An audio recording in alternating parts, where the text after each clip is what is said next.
আসসালামু আলাইকুম প্রিয় ভিউয়ার্স, যারা দেখছেন এবং শুনছেন সকলকে আন্তরিক শুভেচ্ছা জানাচ্ছি। আমি সাধারণত আয়কর এবং ভ্যাট বিষয়ক কিছু অ্যাওয়ারনেসমূলক ভিডিও করে থাকি। আজকে যথারীতি আমরা আয়করের একটি বিষয় নিয়ে আলোচনা করব এবং এটা খুবই সমসাময়িক। আপনারা জানেন আমাদের আয়কর আইন 2023-এর যে পরিবর্তন হয়েছে রিসেন্টলি, অর্থায়ন 2026-এর মাধ্যমে, তার মধ্যে কিছু পরিবর্তনের কারণে আমাদের প্রয়োগিক ক্ষেত্রে আমরা কিছুটা সমস্যা ফেস করছি, আমাদের তরফ থেকে এবং আমাদের সম্মানিত যারা করদাতা আছেন তাদের তরফ থেকেও। সে বিষয়টা নিয়ে আলোচনা করছি। প্রথমত হচ্ছে যে আমাদের যেই টার্ন ওভার ট্যাক্সের বিষয়টা আপনারা মোরলেস অনেকে শুনেছেন, যে টার্ন ওভার ট্যাক্সের বিষয়টা যখন আমাদের এখন যে কোনো বিক্রয়ের উপর যে টার্ন ওভার ট্যাক্স নির্ধারণ করা হয়েছে লাভ লোকসান নির্বিশেষে, সেখানে যারা ক্ষুদ্র ব্যবসায়ী তারা কিন্তু, আমরা যখন তাদেরকে এই বিষয়টা জানাচ্ছি, তারা কিন্তু খুবই অপ্রস্তুত হয়ে যাচ্ছে এবং প্রয়োগ করতে আমাদের খুব সমস্যা হচ্ছে। তো প্রথমত হচ্ছে আগের যেই আইনটা ছিল যে আমাদের যারা পার্টনারশিপ ক্ষেত্রে, ফার্মের ক্ষেত্রে 50 লাখ টাকা এবং ব্যক্তির ক্ষেত্রে, ইন্ডিভিজুয়ালের ক্ষেত্রে 4 কোটি টাকার একটা বিষয় ছিল, তার উপরে গেলে আমাদের টার্ন ওভার ট্যাক্সের বিষয়টা বা যেটা ন্যূনতম ছিল টার্ন ওভার ট্যাক্সের বিষয়টা প্রযোজ্য হতো। কিন্তু এবার একেবারে ন্যূনতম যে কোনো বিক্রয়ের উপর আমাদের টার্ন ওভার ট্যাক্সটা প্রযোজ্য হতে যারা ছোট ব্যবসায়ী তারা খুবই ইফেক্টেড হচ্ছে এবং তারা খুব সত্যিকার অর্থেই তাদের ট্যাক্সের বার্ডেনটা একটু বেশি হচ্ছে, যার ফলে তারা কিন্তু আসলে রিটার্নটা সহযোগিতা করছে না সাবমিট করার জন্য।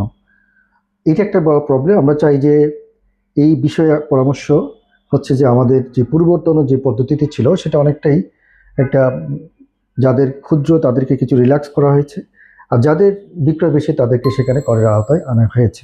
আমরা চাই যে এই বিষয়টা যেন আমাদের রাজস্ব বোর্ড আবার একটু যে কোনো পদ্ধতিতেই পুনর্বিবেচনা করে বিষয়টাকে সমাধান করে।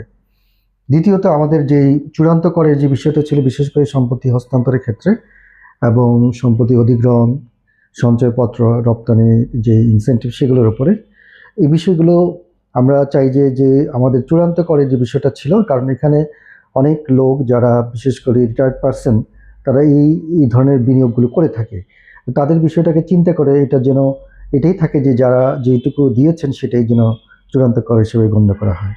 এটা বর্তমানে অবশ্যই এটাকে অগ্রিম কর হিসেবে গণ্য করা হয়েছে, তো সেখানে অগ্রিম কর থেকে এটা যেন চূড়ান্ত কর হিসেবে গণ্য করা হয়, সে বিষয়টি এখানে আজকে আমরা আশা করছি আজকে কর্তৃপক্ষ সেটা দেখবেন। এবং আরেকটা বিষয় হচ্ছে যে আমাদের ফার্মের যে পার্সেন্টেজটা সেটাকেও এখন কোম্পানির পার্সেন্টেজে নিয়ে আসা হয়েছে 27.5%। তো এই ক্ষেত্রে আগে এটা ইন্ডিভিজুয়াল রেটই ছিল, অর্থাৎ যার ইনকাম বেশি ছিল, অর্থাৎ সেখানে 4 লাখ টাকা এক্সাম্পটেড ছিল, তার উপরে সে ইন্ডিভিজুয়াল রেটে আসতো স্ল্যাব অনুসারে তার আয়ের উপরে। কিন্তু স্ট্রেট এখন কোম্পানি কর্পোরেট রেট হওয়াতে এখানে তাদের একটু যারা পার্টনারশিপ, বিশেষ করে যারা পার্টনারশিপ করে তাদের তো তারা কর্পোরেট এফোর্ট নিতে পারবে না বলেই পার্টনারশিপটি গিয়েছিল, সেই ক্ষেত্রে কিন্তু তাদের এই বিষয়টাকে কনসিডার করার বিষয় আছে। তারপরে ভেরি ইম্পর্টেন্ট যে বিষয়টা আমরা খুব বেশি সমস্যায় ফেস করছি এবং আমাদের করদাতারা, গতকালকে আমার কাছে একজন করদাতা আসলেন, উনি 50 লাখ টাকা স্যালামি পেয়েছিলেন। তো ফার্স্ট রিটার্ন সাবমিট করবেন, যেহেতু উনি 25 সালের জানুয়ারিতে ফ্ল্যাটটা বুঝিয়ে পেয়েছেন।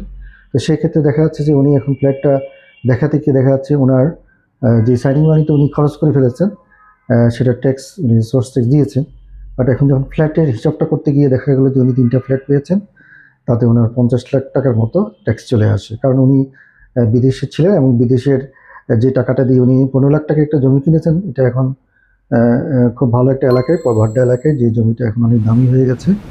তো এখন যখন উনি ফ্ল্যাটের বিষয়টা আনলো, তখন স্কোয়ার ফিট হিসাবে স্পেস অনুসারে ওনার যে 3টা ফ্ল্যাটের দাম এবং ওনার যে অর্জন মূল্য ছিল সেটা বাদ দেওয়ার পরে যে ট্যাক্সটা আসে, এটা শুনে উনি খুবই অপ্রত্যাশিত অবস্থায় চলে গেছে এবং তিনি অ্যাকচুয়ালি খুবই প্রফেশনালি বলতেছে যে আমি কি করব। হ্যাঁ, তো যার ফলে আসলে বাস্তবতা হচ্ছে উনি, আমি এখন এত টাকা কোথায় পাবো? হ্যাঁ, তো আমি কি ফ্ল্যাট বিক্রি করে দেওয়ার জন্য তো আর এই চুক্তিটা করিনি। তো এখন তার কাছে তো ক্যাশ টাকা নেই, তিনি একটা লোন নেওয়ার জন্য আসছেন, এই ট্যাক্স ফাইলটাকে রেডি করবেন, আপডেট করবেন। কিন্তু যেহেতু তার ফ্ল্যাটের মূল্য অনুসারে তার প্রায় একটা ফ্ল্যাটের কাছাকাছি বা তার 70-60% টাকা তাকে দিতে হবে, সেক্ষেত্রে উনি খুব ডিজারেট হয়ে পড়েছে যে আমি কেন এই বিষয়টা, নতুন আমরা তাদেরকে কনভিন্স করার চেষ্টা করেছি, বাট তাদের রিয়্যাক্ট হচ্ছে খুবই অপেশাদার এবং যেটাকে বলা হচ্ছে তারা খুব কোঅপারেটিভ নেয় বিষয়টা, যে নিতে পারছে না যে এত টাকা কেন ট্যাক্স দেবো।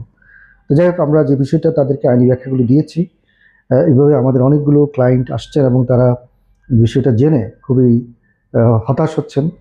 তো ওই বিষয়টাই আমরা এটাকে অনুধাবন করে সরকারের কাছে বলছি যে সাইনিং মানির উপরে যে টাকাটা আমাদের আগেও ট্যাক্স ছিল সেটা এখনও বিদ্যমান আছে, সেটা নিয়ে সমস্যা নেই।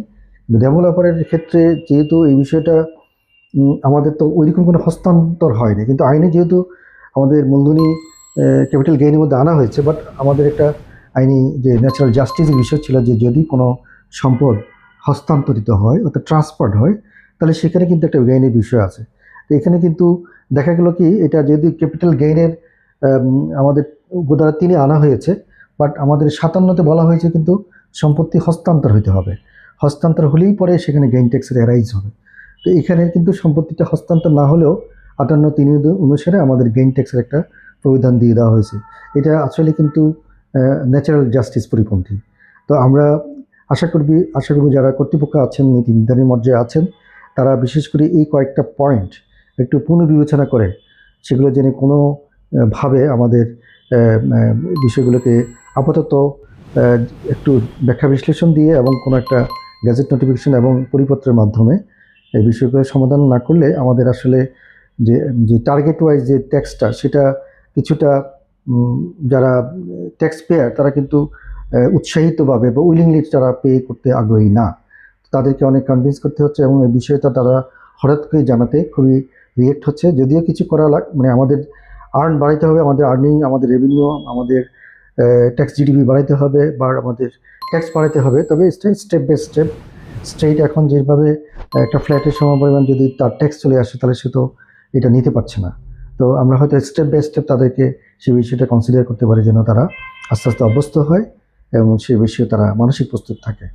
তো এটা হচ্ছে যে আমার মূল আজকে বক্তব্য। তো এই বিষয়ে আমাদের বিভিন্ন ফোরাম থেকে, বিশেষ করে ঢাকা ট্যাক্সেস বার অ্যাসোসিয়েশন, সরকারের ফাইন্যান্স মিনিস্টার এবং আমাদের জাতীয় রাজস্ব বোর্ডের কাছে এই বিষয়টি নিয়ে অনেক আলোচনা করছেন করদাতাদের পক্ষ হয়ে, এবং বিশেষ করে তারা অনেক একটা প্রস্তাবনাও দিয়েছেন যে কী করলে ভালো হয়।